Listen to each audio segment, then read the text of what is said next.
We have done it. Ladies and gentlemen, the codes for Marvel Rivals are beginning to be sent out. And not only that, but of course, they also dropped a really nice FAQ for the game. And not only that, but they dropped brand new gameplay for a character. We're breaking all of that down here in today's video. Of course, if you guys do enjoy the video, please don't forget to take a quick moment and leave a like here on YouTube. Thank you so very much for your support. And with that in mind, as I always say, let's dive on in. So let's kick things off with, yes, indeed, the codes for the closed alpha test have begun to be sent out. In fact, over on the official Marvel Rivals Discord, they said the following. Greetings, players. We have just sent out our cat qualification emails. And no, fear not, if you're a dog person, you don't need to be scratching your head here. CAT here stands for closed alpha test. Qualification emails, please check your email inbox or maybe even the spam box just in case. And if you didn't receive an email, don't be sad. There's more announcements on the way for everyone to have a chance in joining the closed alpha test. Now, of course, we already kind of heard about this possible additional codes being included for the closed alpha test because they've previously mentioned that they have plans to allow you to essentially do different milestones and complete different challenges while playing the game to unlock more invites. So that's a massive W. And then in addition to that, they've also teased that watching streams for Marvel Rivals will unlock even more codes. So I think that that's all really cool, that not only are they sending out this first batch of codes, but they're aware that there's a lot of people that want to play beyond that. And so they're doing their very best to accommodate as many people as possible without hopefully making the experience unpleasant in terms of server lag and those kinds of things. So very cool to see that. Now, for those of you like myself who were fortunate enough to receive a code, keep in mind that the email that you would receive would be headlined by "Welcome to Marvel Rivals," which is obviously pretty freaking awesome. It also lets you know that, of course, the closed alpha test will be beginning on Friday, May 10th, and it will start at 5 p.m. Pacific. That is going to be, of course, 8 p.m. Eastern, and it will be going for the next 10 days up until midnight to May 20th. Beyond that, you also do need to be aware that it comes along in 2 separate codes. So remember that you will have one redemption code that will be for your Steam key itself, meaning to unlock the actual game on Steam.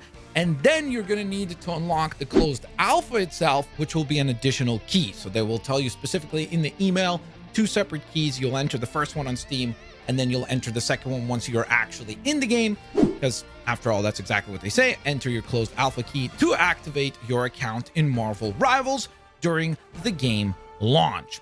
So that is very cool. That is extremely exciting as it is already, because obviously it means that we're right there towards the release. I really do hope that as many people as possible watching this video did get their codes. I will be doing my very best, guys. I promise to try to work with the folks over at Marvel Rivals to see if I could maybe somehow, some way get a few additional invite codes, and I'll do my best to try to share those with the community here. Of course, as just kind of a thank you to you guys for all of your continued support.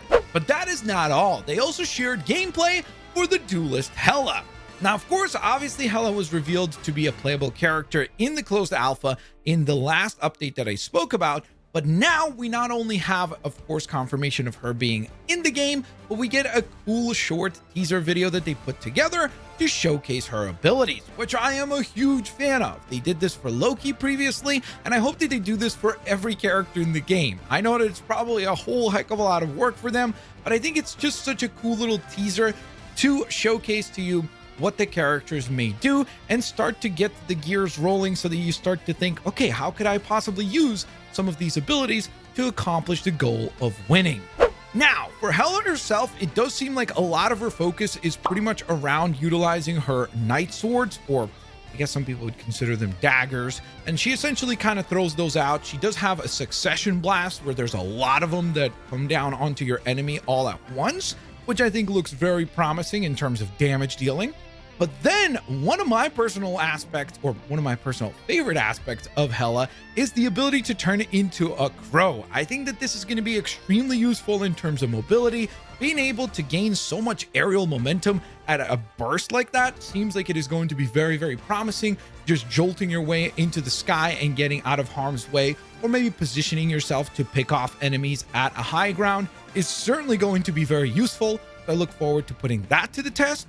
She also does have this grenade-like ability, which seems to almost have like a magnetic element to it as well, because when we see her throw it down, you see the enemies get kind of suctioned towards the center of this orb, which I think will be extremely useful in control-like situations. So that is very cool to see. And then we have the ridiculously epic ultimate, which essentially just sends Hela up into the skies. It then shifts into what seems like almost like a first-person perspective, which is a really, really cool concept here. So I do like the visual aspect of this one.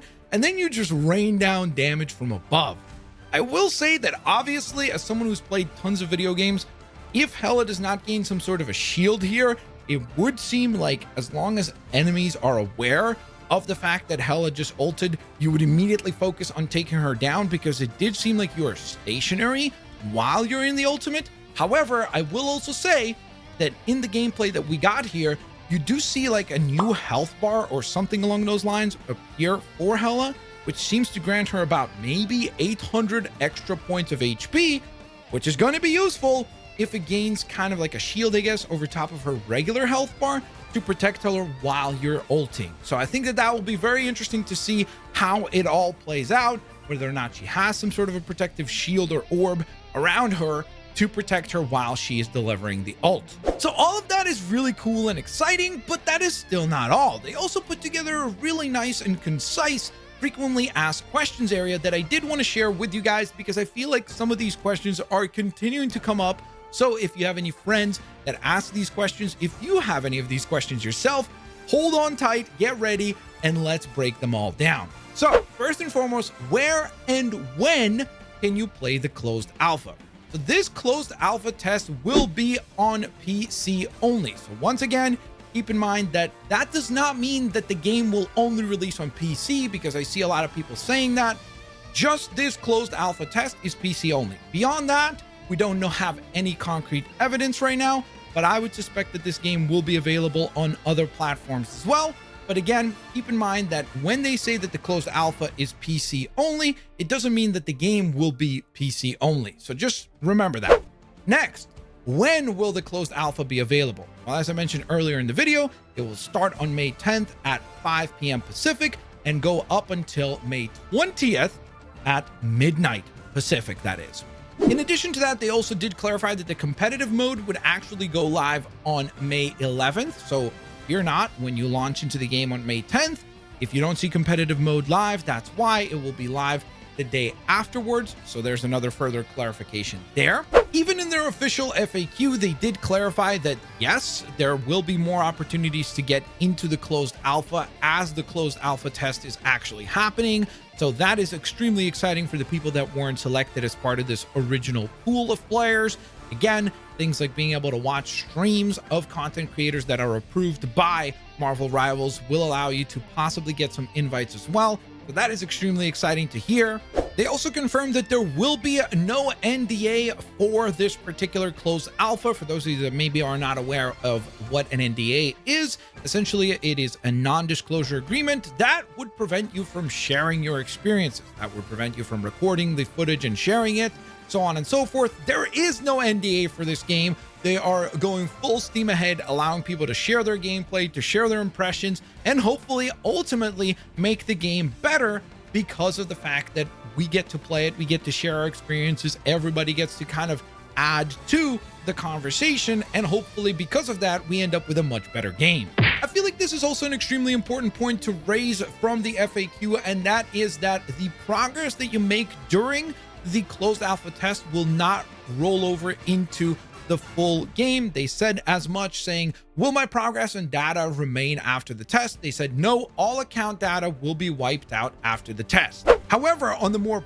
positive side of things, they also said the following, answering the question of will there be more content in the full game at launch? yes, the content available in the closed alpha is a small sample of the full scope of the game. There will be more content available at the game launch. That sounds insane to me. I mean, that sounds absolutely bananas, considering that we already know of 3 different maps. We know of 19 different characters. To me, that sounds like plenty of content for a full launch. But the fact that they're saying that this is a small sample compared to what they're planning for the full launch sounds extremely exciting. And also kind of makes me panic, because I'm kind of thinking like, holy moly, how many characters am I going to have to learn? How many maps am I going to have to learn? But it's all a good problem to have. So there you have it, guys. Another huge and exciting update for Marvel Rivals. I can't wait to see you guys here on Friday. I'll be streaming the game live right here on YouTube. So I hope to see you guys here to tune in. And maybe we will even have some matches against one another, maybe on the same team. I guess time will tell. Thank you guys so very much for continuing to support the channel by leaving a like here today. Thank you so very much for your support. And of course, like I always say, I'll hopefully catch you guys here on the next one. Have an absolutely fantastic day. Peace out. See you later, alligators.